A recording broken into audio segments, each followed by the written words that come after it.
बोलो सियावर रामचंद्र की जय। जय श्री राम। श्री रामचरितमानस बालकांड।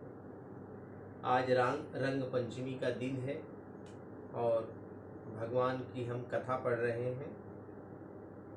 कल तक हमने देखा कि भगवान के जन्म की तैयारी शुरू हो गई है।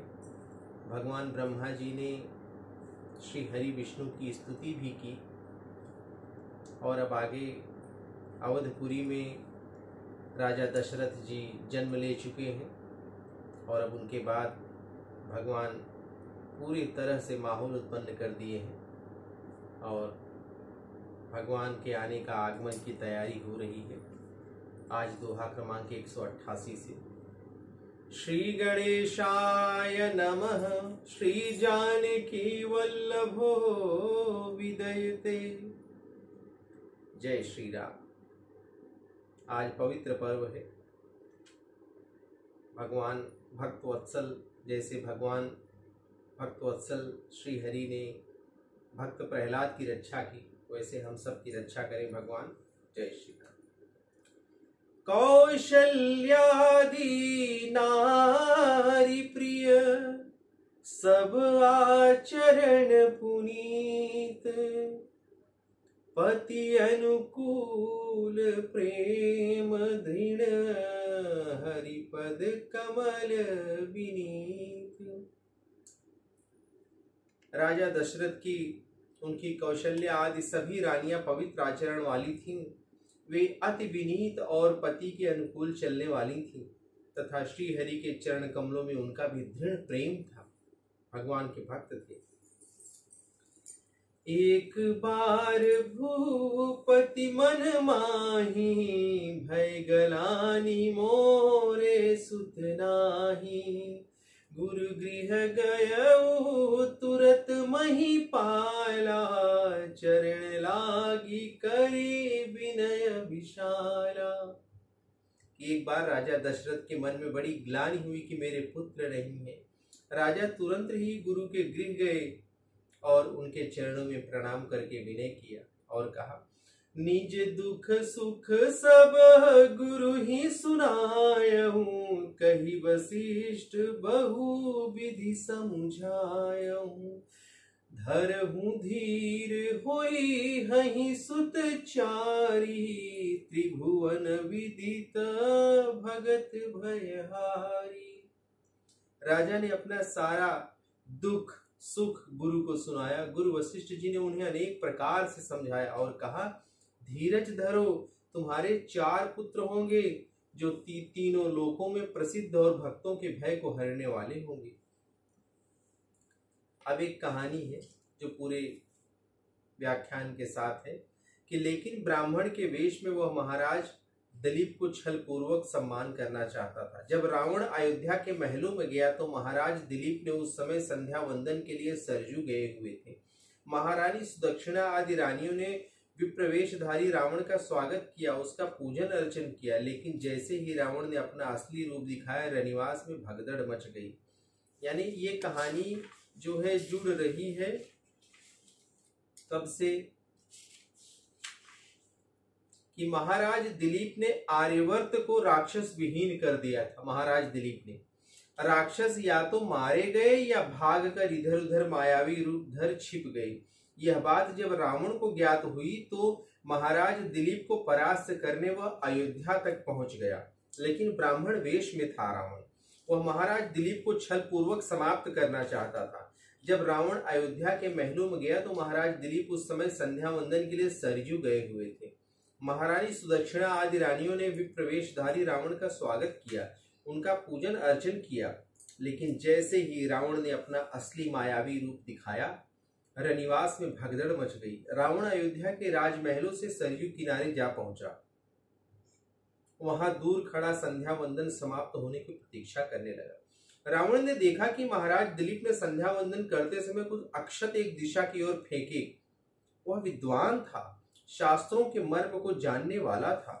उसे समझ नहीं आया कि अयोध्या नरेश ने ऐसा क्यों किया। संध्या वंदन से जब महाराज निर्वृत्त हो गए तो रावण ने उनसे अक्षतों को फेंकने का कारण पूछा। दिलीप ने बताया कि एक सिंह ने, जो कि भूखा नहीं था, केवल खेल के लिए एक निरीह गाय को दबोच लिया था, जिसकी पुकार सुनकर उन्हें ऐसा करना पड़ा। रावण ने जब निर्दिष्ट स्थान पर जाकर देखा तो वह आश्चर्यचकित हो गया। दिलीप द्वारा फेंके गए अक्षत भयंकर बाण बनकर सिंह के शरीर में बीध गए थे। सिंह मर गया था। मंत्र शक्ति का ऐसा चमत्कार देखकर वह दिलीप से बिना कुछ कहे लंका की ओर चला गया। महाराज दिलीप को अयोध्या पहुंचकर रानियों द्वारा रावण के अयोध्या के राजमहलों में पहुंचने का समाचार मिला तो वे क्रोधित हो उठे। उन्होंने दक्षिण दिशा की ओर मुख कर मंत्र पूरित जल फेंका, यह संकल्प करते हुए कि लंका विनष्ट हो जाए। मंत्र पूरित जल ने लंका पर कहर ढा दिया। जल से निकले 10 लाख दिव्य बाण लंका को उलटने पलटने लगे। यह निश्चित हो गया कि बाण त्रिकूट पर्वत सहित लंका को समुद्र में डुबो देंगे। राजा दिलीप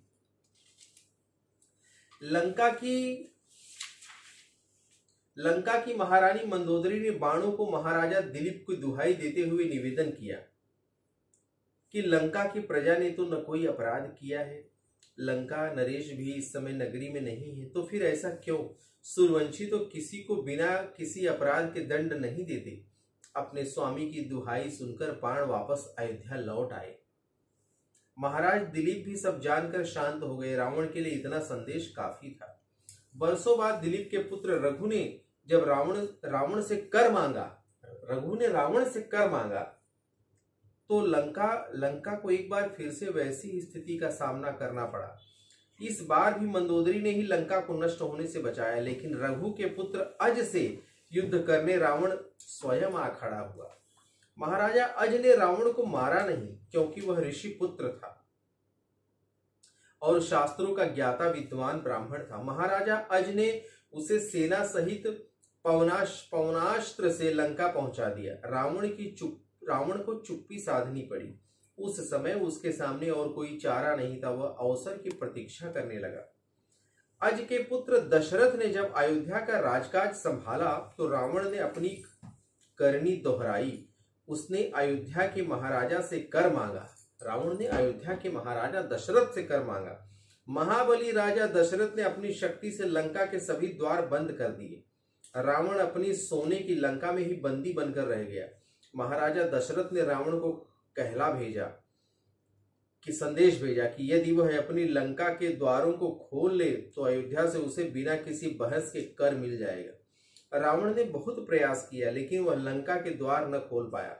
आखिर उसे हार माननी पड़ी। इस हार से रावण बुरी तरह हताश हो गया। उसने घोर तप किया। ब्रह्मा जी से प्रसन्न होकर वर मांगने को कहा। जब ब्रह्मा जी ने तो रावण ने वर मांगा कि राजा दशरथ के वीर से कोई पुत्र उत्पन्न न हो। ब्रह्मा जी को दुखी मन से ऐसा वर देना पड़ा। रावण जानता था श्री विष्णु ने मनु और शत्रुपा को वर दिया है। वो सारी बातें जानता था रावण कि ब्रह्मा ने श्री विष्णु ने मनु और शत्रुपा को वर दिया है कि वे पुत्र रूप में उनके यहाँ अवश्य जन्म लेंगे, और यह भी कि दशरथ और कौशल्या इस जन्म में मनु और शत्रुपा है। यह जानता था रावण। ब्रह्मा जी से वर प्राप्त करने के बाद रावण ने कौशलपुरी से कौशल्या को चुरा लिया, जिसे उसने एक पिटारी में बंद कर राघव नामक मक्ष को सौंप दिया था। ब्रह्मा ने रावण का रूप बनाया और राघव से उसे वापस ले आए। ब्रह्मा ने इतनी मदद की, वापस ले आए तथा वन में छोड़ दिया। अयोध्या के महामंत्री सुमंत्र ने उस पेटी को जब खोला तो कौशल्या को उसमें देखकर आश्चर्यचकित हो गए। कौशल्या ने अपना सारा परिचय सुमंत्र को दिया। सुमंत्र ने अपना परिचय देते हुए जब कौशल्या को कौशल नरेश वापस किया तो कौशलपति अत्यंत प्रसन्न हुए। सुमंत्र के मुख से महाराजा दशरथ का गुणगान सुनकर कौशल नरेश ने अपनी पुत्री कौशल्या का विवाह अयोध्या नरेश दशरथ से करवा दिया। इसी प्रकार गर्ग वंशोत्पन्न वीरधासन की पुत्री का विवाह सुमंत्र से हो गया। सुमंत्र का विवाह हो गया। ठीक है, ये कहानी थी। हाँ, अब आगे पढ़ते हैं। तो अभी तक राजा दशरथ को पुत्र की प्राप्ति नहीं हुई, तो राजा दशरथ ग्लानिवश जो है अपने गुरुदेव से मिलने के लिए गए। कि एक बार भूपति मन माही, भय गलानी मोरे सुत नाही। गुरु गृह गयउ तुरत महिपाला, चरण लागी करी विनय विशाला। निज दुख सुख सब गुरु ही सुनायहूँ, कही वशिष्ठ बहु विधि समझायहूँ। धरहु धीर हुई हई सुतचारी, त्रिभुवन विदित भगत भयहारी।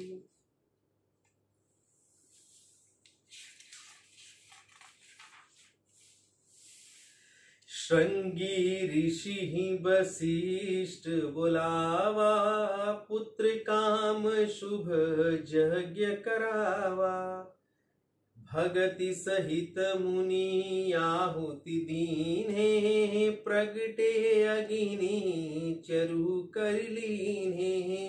जो वशिष्ठ कछु हृदय विचारा, सकल काजु भा सिद्धि तुम्हारा। यह विबाटी देहु नृप जाई, जथा जोग जेहि भाग बनाई।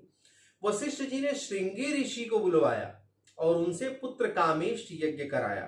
मुनि के भक्ति सहित आहुतियां देने पर अग्निदेव हाथ में चरु लेकर प्रकट हो गए। अग्निदेव और दशरथ से बोले कि वशिष्ठ जी ने अपने हृदय में जो कुछ विचारा था, तुम्हारा वह सब काम सिद्ध हो गया है राजन।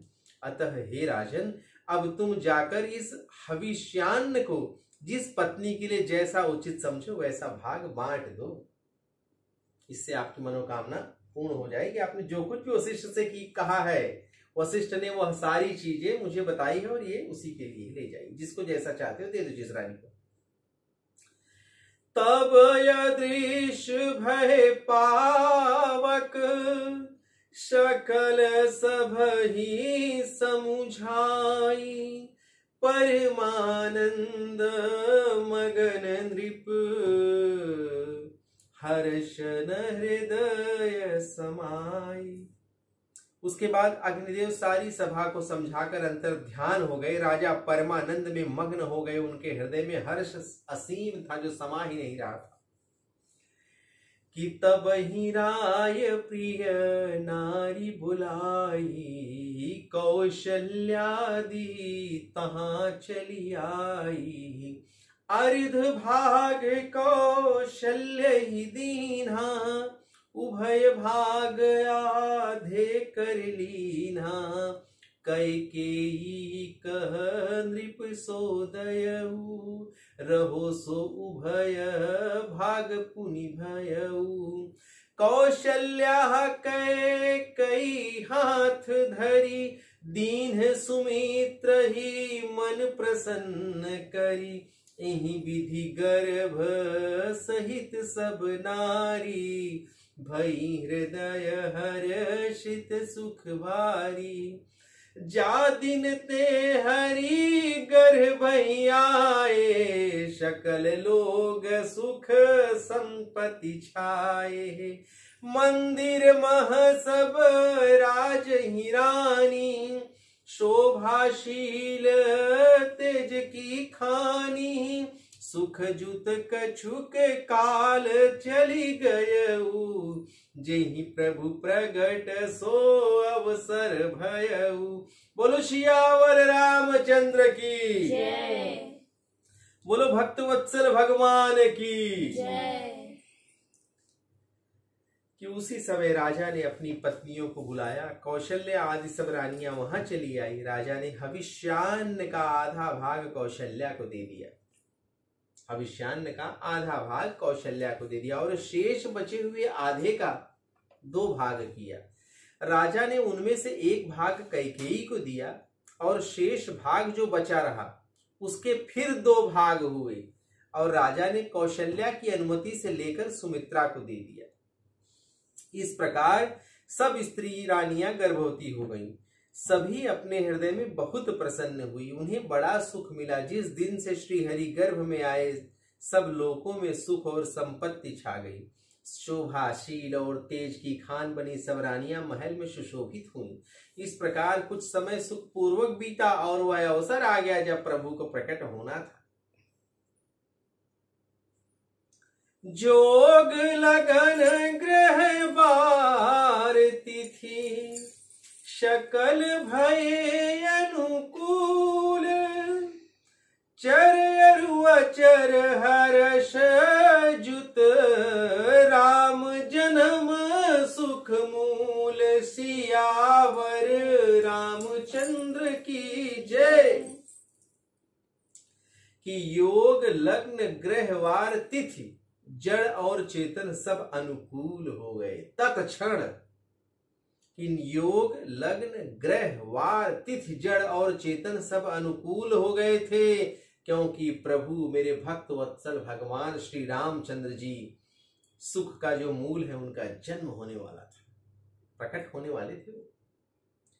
नवमी तिथि मधुमास पुनीता, शुक्ल पक्ष अभिजित हरि प्रीता, मध्य दिवस अति शीतन घामा, पावन काल लोक विश्रामा, शीतल मंद सुरभि बह भाऊ, हर्षित सुर संतन मन चाऊ, बनु कुसमित गिरी गण मनियारा, श्रवहि सकल सरितामृत धारा, सो अवसर विरंचि सब जाना, चले सकल सुर साज विमाना, गगन विमल शंकुल सुर जूथा, गावहि गुण गंधर्व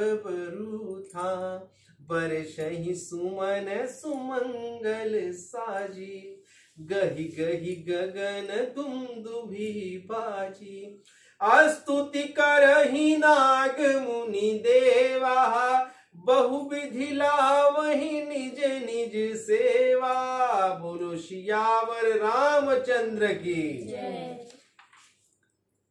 कि पवित्र चैत्र का महीना था, पवित्र चैत्र का महीना था, नवमी की तिथि थी, शुक्ल पक्ष और भगवान का प्रिय अभिजीत मुहूर्त था। दोपहर का समय था, न बहुत सर्दी थी न बहुत गर्मी थी। वह पवित्र समय जब लोगों को शांति प्रदान करने वाला होता था। शीतल मंद और सुगंधित पवन बहने लगी थी। शीतल मंद और सुगंधित पवन बहने लगी थी। देवता आनंदित थे तथा संतों के मन में चाव था।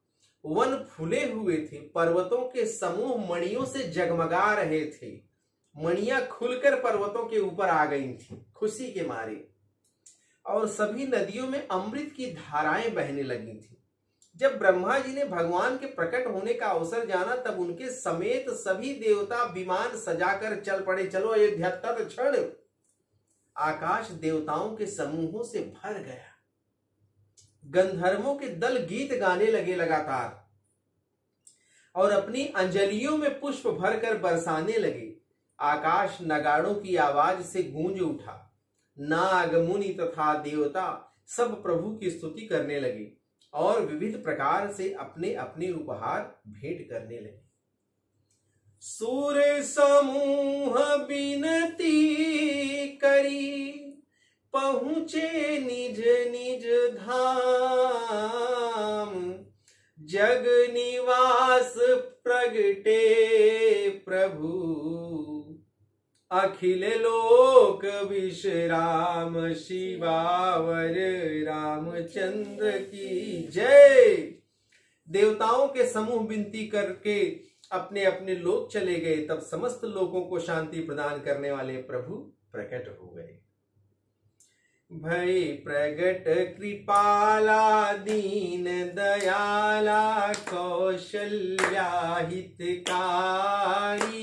हर्षित महतारी मुनि मन धारी, अद्भुत रूप विचारी। लोचन अभिरामा तन घन श्यामा निजया युध भुजधारी भूषण बनमाला नयन विशाला शोभा सिंधु खरारी कह दुई कर जोरी स्तुति तोरी कहीं विधि करहूं अनंता माया गुण ज्ञानातीत अमाना वेद पुराण भनंता करुणा सुख सागर सब गुण आगर जहीं कहा वहीं श्रुति संता सो मम हित लागी जन अनुरागी भयहु प्रगट श्रीकंता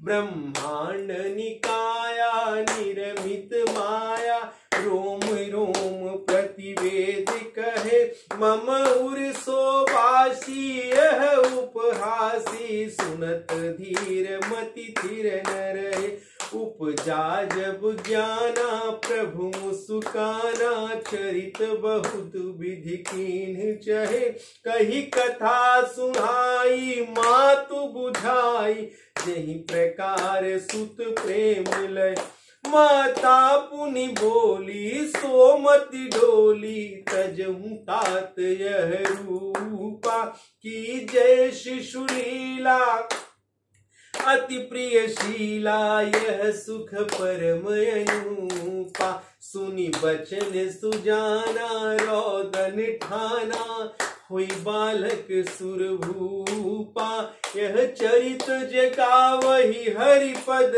पावही तेहि न परहि भव कूपा। बोलो भक्तवत्सल भगवान की जय। बोलो जय श्री राम। बोलो भगवान प्रेमानंद महाराज जी गुरु महाराज जी की जय। दीनों पर दया करने वाले तथा कौशल्या माता का हित करने वाले प्रभु आखिर प्रकट ही हो गए। मुनियों के मन को हरने वाले उनके अद्भुत रूप को सोचकर माता हर्षित हो गई। नेत्रों को आनंद देने वाला मेघ के समान प्रभु का श्याम शरीर था। चारों भुजाओं में अपने आयुध धारण किए हुए थे, दिव्याभूषण और वनमाला पहने हुए थे तथा उनके बड़े बड़े नेत्र थे। दिव्याभूषण और वनमाला पहने हुए थे तथा उनके बड़े बड़े नेत्र थे। इस प्रकार शोभा के समुद्र तथा खर नामक राक्षस को मारने वाले भगवान प्रकट हो गए। तब दोनों हाथ जोड़कर माता कहने लगी कि हे अनंत, मैं किस प्रकार तुम्हारी स्तुति करूं भला बताओ। वेद पुराण जिन तुमको माया गुण ज्ञान से परे तथा परिमाण रहित बतलाते हैं, श्रुतियां और संतजन दया और सुख का समुद्र तथा सब गुणों का धाम कहकर जिन्हें पुकारते हैं, वही भक्तों पर प्रेम करने वाले लक्ष्मीपति भगवान मेरे कल्याण के लिए प्रकट हुए हैं भला बताओ। वेद कहते हैं कि तुम्हारे रोम रोम में माया के अनेक ब्रह्मांड और समूह भरे हैं और तुम मेरे गर्भ में रहे इतने दिन। इस हंसी की बात को सुनकर ज्ञानी पुरुषों की बुद्धि भी विचलित हो जाती है प्रभु।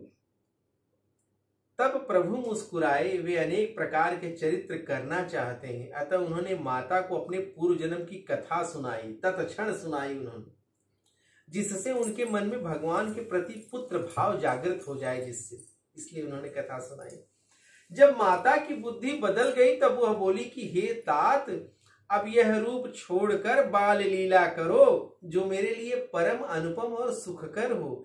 माता के वचन सुनकर देवताओं के भगवान ने बालक रूप होकर रोना आरंभ कर दिया। गोस्वामी तुलसीदास जी कहते हैं कि जो व्यक्ति इस चरित्र का गान करते हैं वे हरिपद प्राप्त करते हैं और संसार रूपी कुएं में नहीं गिरते हैं, निकल जाते हैं। विप्रधेनु सुर संतहित लीन मनुज अवतार, निज इच्छा निर्मित तनु माया गुण गोपार, सियावर रामचंद्र की जय। कि भगवान ने मनुष्य का अवतार लिया। भगवान ने मनुष्य का अवतार ब्राह्मण, गौ देवता और संतों के लिए लिया। वे माया और उसके सत, रज, तम गुण तथा बाहरी और भीतरी इंद्रियों से परे हैं। उनका शरीर स्वयं उनकी इच्छा से ही बना है। किसी ब्रह्मा ने नहीं गढ़ा उनके शरीर को, कि निज इच्छा निर्मित तनु, स्वयं की इच्छा से अपने शरीर का उन्होंने निर्माण किया है। सुनि शिशुरुदन परम प्रिय वाणी, संभ्रम चली आई सब रानी। हर्षित जह तह धाई दासी, आनंद मगन सकल पुरवासी। दशरथ पुत्र सुन जन्म सुनि काना, मानहु ब्रह्मानंद समाना। परम प्रेम मन पुलक शरीरा, चाहत उठन करत मति धीरा। जाकर नाम सुनत शुभ होई, मोरे गृह आवा प्रभु सोई। परमानंद पुरी मन राजा, कहाँ बुलाई बजाऊ बाजा। गुरु वशिष्ठ कह गए हूँ हकारा, आए द्विजन सहित नृप द्वारा। अनुपम बालक देखन जाई, रूप राशि गुण कही न सिराई।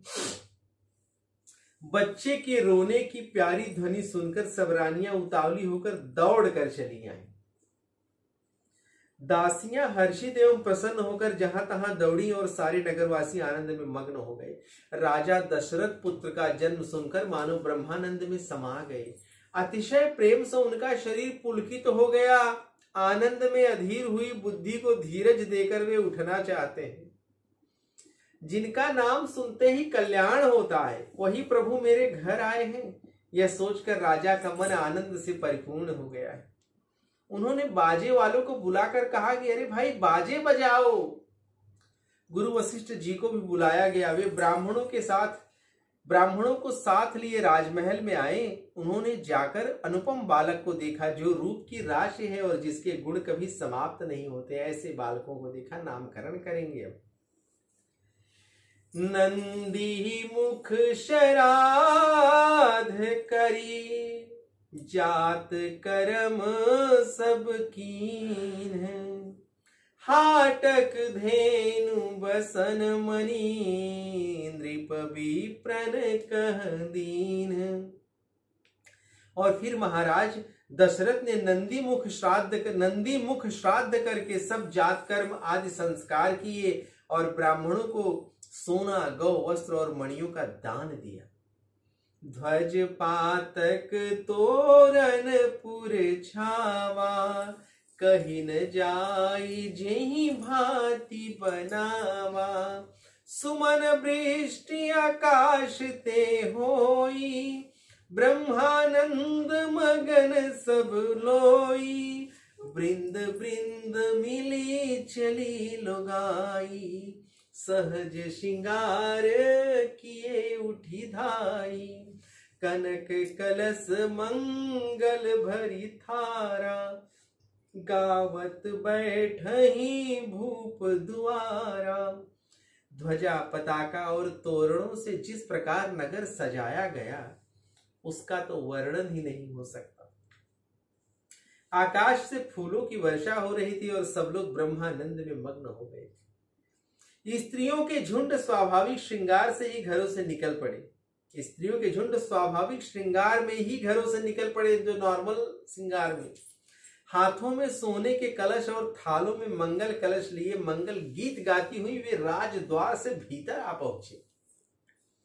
वे आरती करके न्योछावर करती हैं, बार बार बच्चे के चरणों में सिर झुकाती हैं, प्रणाम करती हैं तथा मगध सूत बंदी जन और गवैये रघुकुल स्वामी के पवित्र गुणों का गान करने लगते हैं।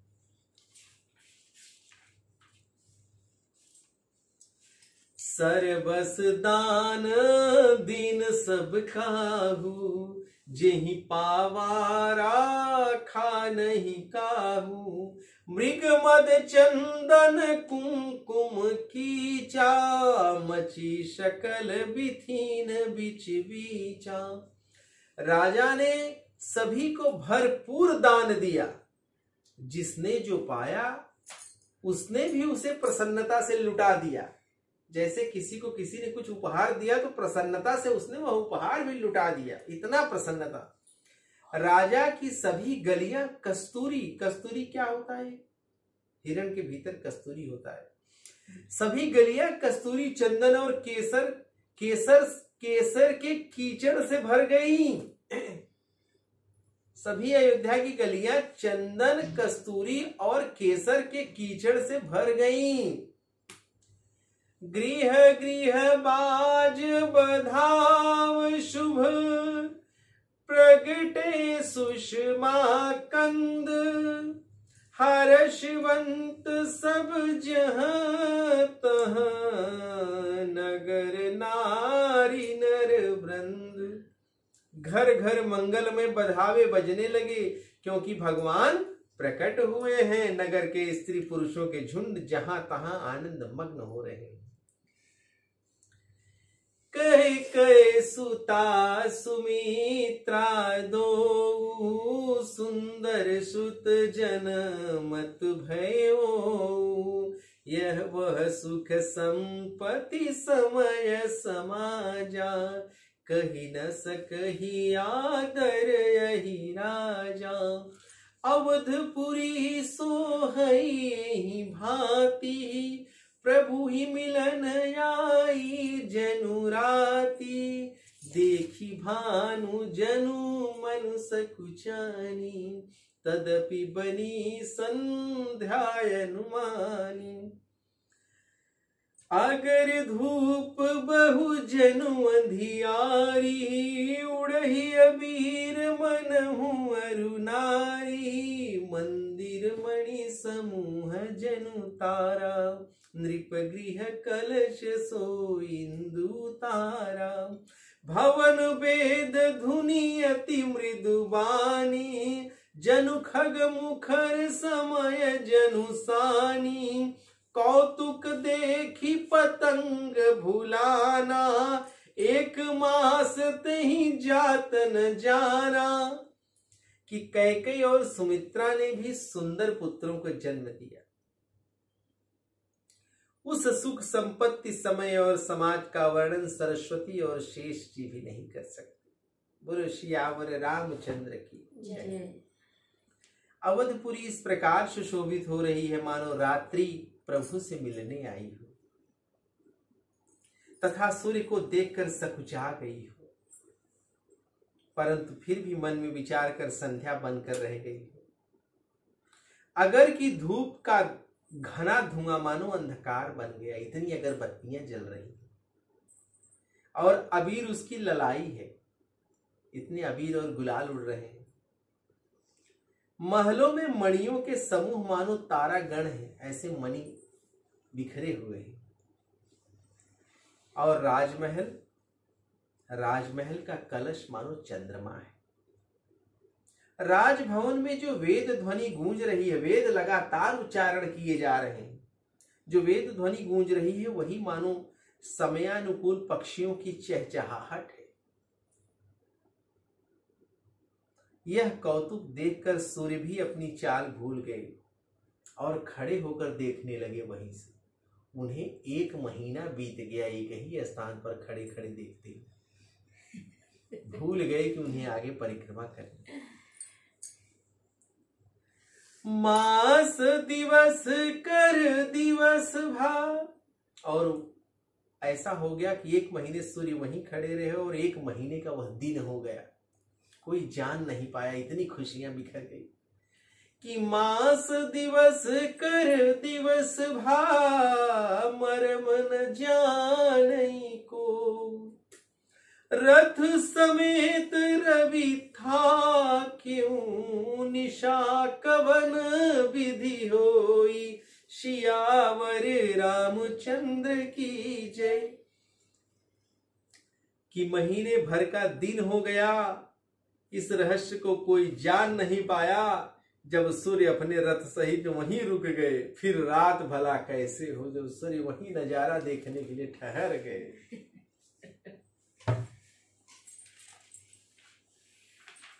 यह रहस्य काहू नहीं जाना, दिन मनि चले करत गुण गाना। देखी महोत्सव सुर मुनि नागा, चले भवन बरनत निज भागा। और एक कहूँ निज चोरी, सुनु गिर जायती दृढ़मति मोरी। काक भुषुंडी संग हम दो, मनुज रूप जान ही नहीं को।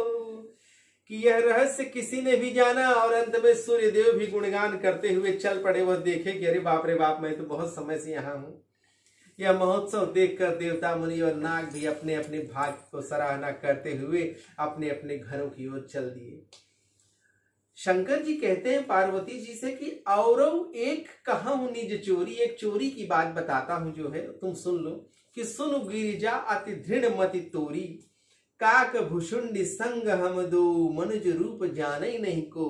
कि हे पार्वती, श्री रामचंद्र जी के चरणों में तुम्हारी बुद्धि बहुत दृढ़ है, इसलिए मैं और भी एक बात कहता हूं, सुनो। काकभुषुंडी और मैं दोनों वहां एक साथ थे। अयोध्या में कोई जान नहीं पाया, हम लोगों को कोई पहचान नहीं पाया, परंतु मनुष्य रूप में होने के कारण हमें कोई जान न सका। हम यह आनंद देखते रहे वहीं खड़े होकर के एक जगह हम दोनों।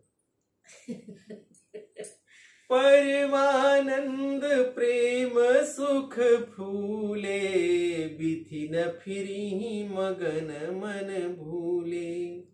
यह शुभ चरित जान पै सोई, कृपा राम कै जा पर होई। आनंद और प्रेम के सुख में मग्न मन हम दोनों गलियों में तन मन की सुधि भूले हुए फिरते रहे हम दोनों, परंतु यह सब वही जान सकता है जिस पर श्री रामचंद्र जी की कृपा हो। तेहि अवसर जो जेहि विधि आवा, दीन भूप जो जेहि मन भावा। गजरथ तुरग हेम गोगीरा, दीन है नृप नायना विधि चीरा। कि उस अवसर पर जो जिस प्रकार आया और जिसके मन को जो अच्छा लगा, राजा ने उसे वही दे दिया। हाथी रथ घोड़े सोना गौवें हीरे और भांति भांति के वस्त्र राजा ने दान दे दिए। अब भगवान का जन्म हो गया है, जन्म महोत्सव चल ही रहा है लगातार। भगवान शंकर स्वयं भी अयोध्या में पहुंचे हैं मानव स्वरूप में देखने के लिए। अब गुरु वशिष्ठ जी आए हुए हैं और अब वे बच्चों का नामकरण करेंगे। दोहा क्रमांक 196 से 196 से कल हम आपके बीच में फिर आएंगे। होली की एक बार फिर रंग पंचमी की आप सभी को बधाई। भक्त वत्सल भगवान श्री हरि हम सब की रक्षा करे।